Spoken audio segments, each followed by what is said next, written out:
Chers compatriotes, Congolaises et Congolais, le pays est en péril, nos cœurs saignent.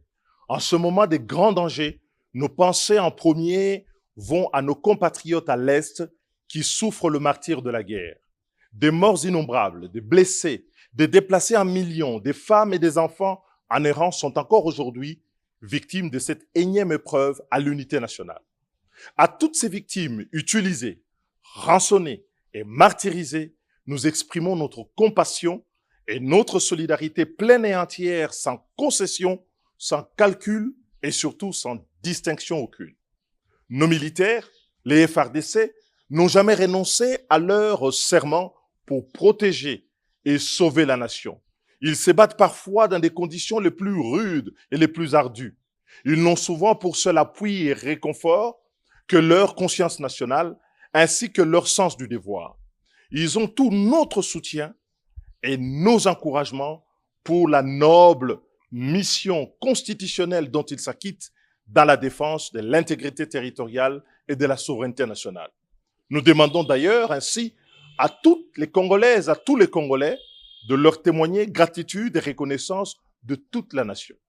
J'adresse donc au nom du sursaut national et au mien propre mes sincères condoléances à toutes les familles éprouvées, à toutes celles qui connaissent des blessés parmi eux, à tous ceux qui sont assaillis aujourd'hui par la maladie et l'abandon.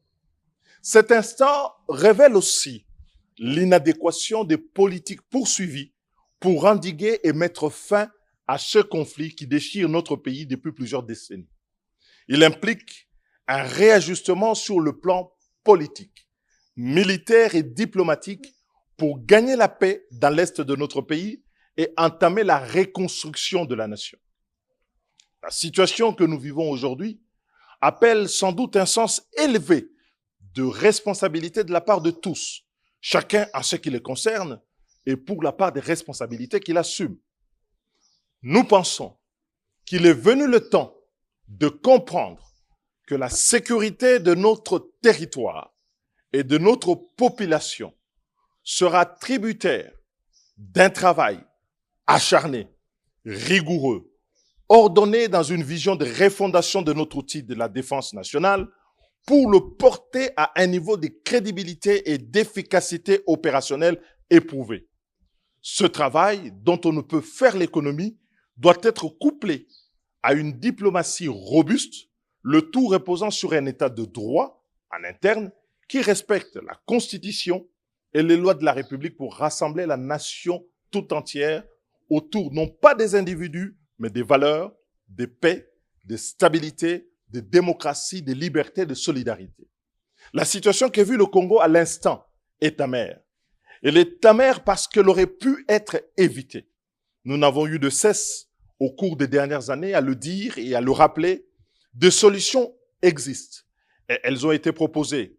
Certes, cette guerre ne date pas d'aujourd'hui, mais sa résurgence et son escalade sont les résultats du manque de vision et des prises en charge adéquates de la question de la sécurité de notre pays et de sa diplomatie.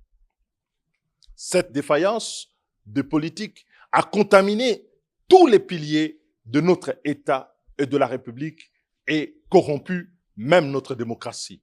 Il est temps désormais pour y faire face et de se lever avec courage, avec rigueur et méthode et se dire que le sens commun ne suffit pas. Il faut de la méthode. Il faut donc impérativement une réponse appropriée à cette guerre qui trouve malheureusement des facilitations en interne dans les défaillances de nos politiques publiques, dans la conduite de notre action. Notre réponse doit désormais être intégrée, réfléchie et tenant compte de toutes les problématiques liées à la sécurité de notre pays et à la nécessité de la reconquête inéluctable des espaces perdus. Il nous faut donc une attention particulière sur la question de l'armée, de la police, le renseignement, la justice et l'administration territoriale qui ne peuvent plus être prises à la légère comme nous avons coutume de les faire. Mes chers compatriotes, c'est donc dans la cohérence de la conduite de l'action de la sécurité que le Congo peut faire face à la situation de l'Est. La présence de forces armées rwandaises sur notre sol, largement documentée par l'ONU et que j'ai toujours condamné et que je condamne, ne devrait pas occulter les responsabilités internes, en particulier de ceux qui ont la charge de la conduite de la nation. L'abandon des solutions multilatérales concertées, conformes à l'état des rapports de force dans la région, la transgression des fondamentaux de notre histoire, de notre diplomatie, donne à présent clairement preuve de ses limites. Nous exigeons un changement immédiat de cap. Soyons intransigeants. Halte à la complaisance et aux explications faciles et démagogiques. Il est encore temps d'infléchir le cours de l'histoire de notre pays, de créer les conditions de cette victoire qu'attend le peuple. C'est toujours après des heures sombres de la nuit que survient l'aurore. J'ai foi dans mon pays, j'ai foi dans la population congolaise. Soyons vigilants, ne laissons